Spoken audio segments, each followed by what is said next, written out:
प्रश्न 1 अ. दिलेल्या पर्यायांपैकी योग्य पर्याय निवडून विधाने पुन्हा लिहा. 1. श्रीलंकेतील तमिळ अल्पसंख्याकांचा प्रश्न सोडवण्यासाठी पुढाकार घेणारे प्रधानमंत्री डॅश डॅश होते. अ. राजीव गांधी. ब. श्रीमती इंदिरा गांधी. क. एच.डी. देवेगौडा. ड. पी.व्ही. नरसिंह राव. उत्तर अ. राजीव गांधी. 2. भारतीय हरित क्रांतीचे जनक डॅश डॅश होत. अ. डॉक्टर वर्गीस कुरियन. ब. डॉक्टर होमी भाभा. क. Doctor M S. स्वामीनाथन. ड. Doctor Norman Borlaug. उत्तर क. Doctor M S. स्वामीनाथन. ब. पुढीलपैकी चुकीची जोडी ओळखा. 1. इंदिरा गांधी आणीबाणी. 2. राजीव गांधी विज्ञान तंत्रज्ञान सुधारणा. 3. पी.व्ही. नरसिंह राव आर्थिक सुधारणा. 4. चंद्रशेखर मंडल आयोग. उत्तर 4. चंद्रशेखर मंडल आयोग. चंद्रशेखर पंतप्रधान बरोबर जोडी. प्रश्न 2 अ. पाठातील आशयाच्या सहाय्याने प्रधानमंत्री व त्यांचा कालावधी यांचा कालक्रमानुसार तक्ता तयार करा. 1. पंडित जवाहरलाल नेहरू. कालावधी 15 ऑगस्ट 1947 ते 27 मे 1964. गुलजारीलाल नंदा. 27 मे 1964 ते 9 जून 1964. 3. लाल बहादूर शास्त्री. 9 जून 1964 ते 11 जून 1966. 4. गुलजारीलाल नंदा. 11 जानेवारी 1964 ते 24 जानेवारी 1966. 5. इंदिरा गांधी. 24 जानेवारी 1966 ते 24 मार्च 1977. मोरारजी देसाई. 24 मार्च 1977 ते 28 जुलै 1979. 7. चरण सिंग. 28 जुलै 1979 ते 14 जानेवारी 1980. 8. इंदिरा गांधी. 14 जानेवारी 1980 ते 31 ऑक्टोबर 1984. 9. राजीव गांधी. 31 ऑक्टोबर 1984 ते 2 डिसेंबर 1989. 10. विश्वनाथ प्रताप सिंग. 2 डिसेंबर 1989 ते 10 नोव्हेंबर 1990. 11. चंद्रशेखर. 10 नोव्हेंबर 1990 ते 21 जून 1991. 12. पी.व्ही. नरसिंह राव. 21 जून 1991 ते 16 मे 1996. 13. अटल बिहारी वाजपेयी. 16 मे 1996 ते 1 जून 1996. 14. एच.डी. देवे गौडा. 1 जून 1996 ते 21 एप्रिल 1997. 15. इंद्रकुमार गुजराल. 21 एप्रिल 1997 ते 12 मार्च 1998. 16. अटल बिहारी वाजपेयी. 19 मार्च 1998 ते 2 मे 2004. 17. मनमोहन सिंग. 2 मे 2004 ते 26 मे 2014. आणि 18. नरेंद्र मोदी. 26 मे 2014 ते अजूनही. ब. पुढील संकल्पना स्पष्ट करा. जागतिकीकरण. जागतिकीकरणाने अर्थकारण, राजकारण, विज्ञान आणि तंत्रज्ञान, समाज आणि संस्कृती अशा सर्व क्षेत्रांमध्ये अनेक बदल घडवून आणले. जागतिक पातळीवर अनेक क्षेत्रांमध्ये एक महत्त्वाचा देश म्हणून भारत उदयास आला. G20 आणि ब्रिक्स म्हणजे Brazil, Russia, India, China, south Africa यांसारख्या आंतरराष्ट्रीय संघटनांचा भारत एक महत्त्वाचा सदस्य देश आहे. दूरसंचार तंत्रज्ञानाच्या क्षेत्रातील एक महत्त्वाची क्रांती भारताने अनुभवली आहे. भ्रमणध्वनी म्हणजे मोबाईल आणि आंतरजाल सेवा म्हणजे इंटरनेट, उपग्रहावर आधारित दूरसंचार सेवा संपूर्ण भारतभर पसरल्या आहेत. राजकीय क्षेत्रातही एक यशस्वीरित्या कार्य करत आहे हे भारताने जगाला दाखवून दिले. याचा परिणाम म्हणून भारतीय लोकांच्या आणि विशेषतः युवकांच्या जीवनशैलीत खूप बदल झाला आहे. हे बदल त्यांच्या आहारविषयक सवयी, पोशाख, भाषा, समजुती यांतून दिसतात.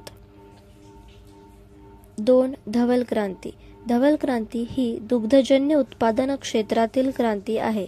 डॉ. वर्गीस कुरियन यांनी दुग्धजन्य पशुपालन आणि शेतकरी बाजार पुरवठा साखळीतील मध्यस्थांना दूर करण्यासाठी आणि दूध उत्पादन तसेच शेतकऱ्यांना नफा वाढवण्यासाठी एक सहकार चळवळीचा प्रयोग आणला.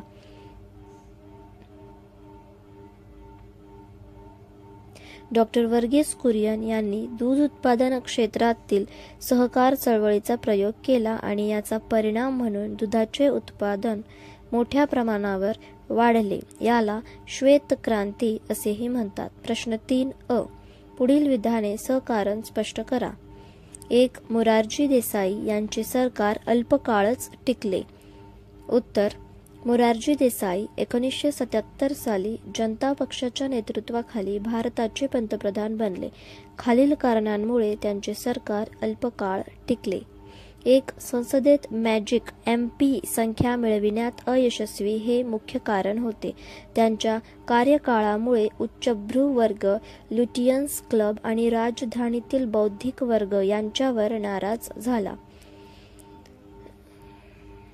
3. देसाईंच्या कार्यकाळात राष्ट्रीय सुरक्षेच्या दृष्टिकोनातून काही संशयास्पद निर्णय घेण्यात आले.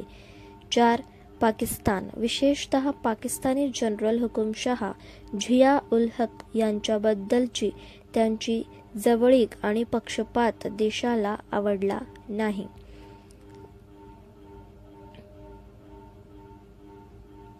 5. त्यांच्या कार्यकाळातील 2 वर्षे संघर्ष आणि अशांततेने भरलेली होते. 6. मोरारजी देसाई यांच्या सत्तावादी प्रवृत्तीमुळे देखील त्यांच्या अधोगतीचे कारण होते. ते त्यांच्या आघाडीत आणि भारतीय राजकीय वर्तुळात नापसंत होते.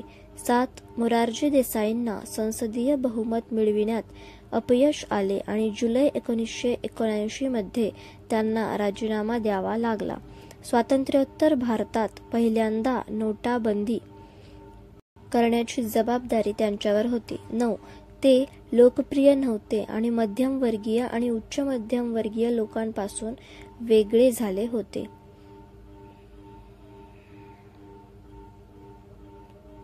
2. अमृतसर येथील सुवर्ण मंदिरात लष्कर पाठवावे लागले. उत्तर: शिखांनी पंजाबमध्ये स्वतंत्र खलिस्तान राज्याच्या मागणीसाठी आंदोलन सुरू केले. या आंदोलनाने अतिशय उग्र रूप धारण केले. या आंदोलनात पाकिस्तानचा पाठिंबा होता. काही अतिरेक्यांनी 1984 मध्ये शिखांचे पवित्र मंदिर अमृतसर येथील सुवर्ण मंदिरात आश्रय घेतल्याचे समजले.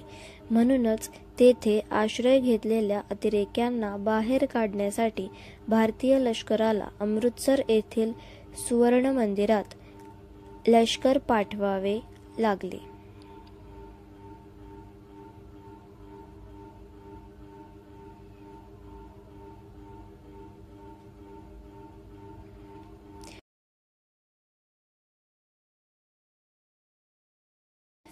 भारतात नियोजन आयोग निर्माण करण्यात आला.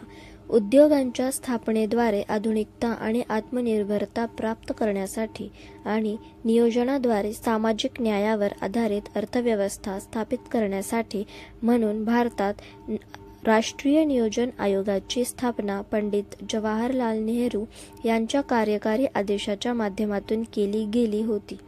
1. भारताचा आर्थिक विकास आणि वाढ. 2. भारताचे कल्याण आणि विकास. 3. आर्थिक सल्लागार परिषद आणि सरकारची राष्ट्रीय सल्लागार परिषद हे देखरेख करते. प्रश्न 3 पुढील प्रश्नांची 25 ते 30 शब्दांत उत्तरे लिहा. 1. जग आणि भारताच्या इतिहासात 1991 हे वर्ष महत्त्वपूर्ण बदलांचे कसे ठरले? उत्तर: जगाच्या आणि भारताच्या इतिहासात 1991 हे वर्ष महत्त्वपूर्ण बदलांचे ठरले.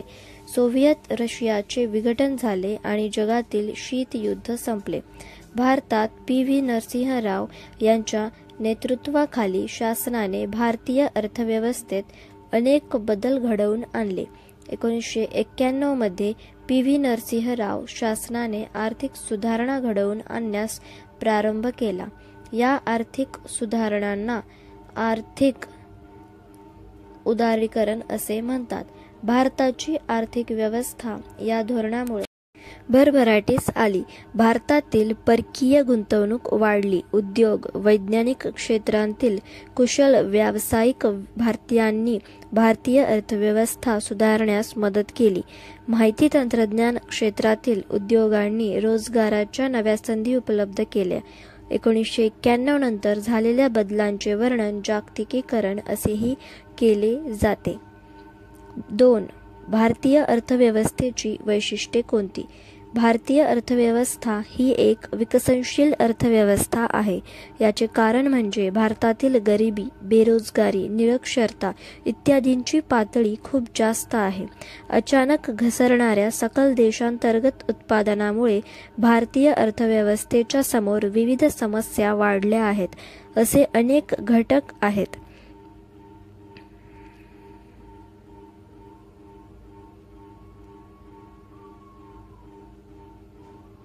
जे भारतीय अर्थव्यवस्थेचे स्वरूप आणि वैशिष्ट्ये विकसित होत आहेत.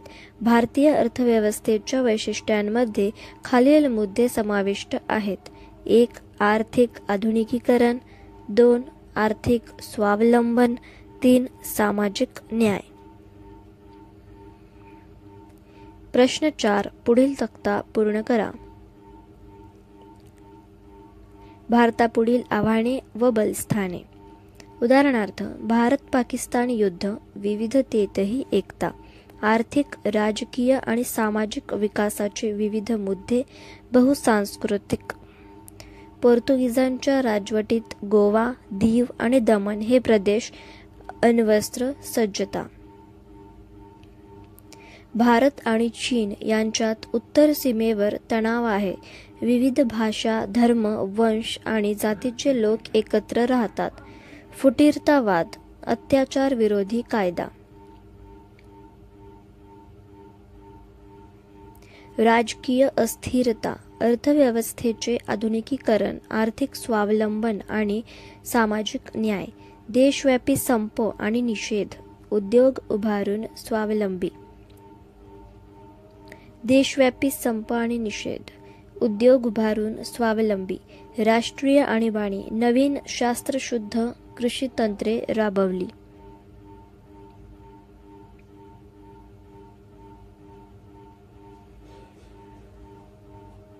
पंजाबमधील शीख लोक स्वतंत्र खलिस्तान राज्याची मागणी करतात. सरकारी दुग्ध चळवळीतील प्रयोग.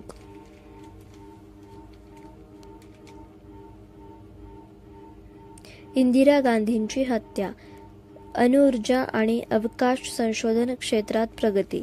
राजीव गांधींची हत्या. ऊर्जा निर्मिती, औषध निर्माण आणि संरक्षण यांसारख्या शांततापूर्व हेतूंसाठी आण्विक ऊर्जा वापरणे.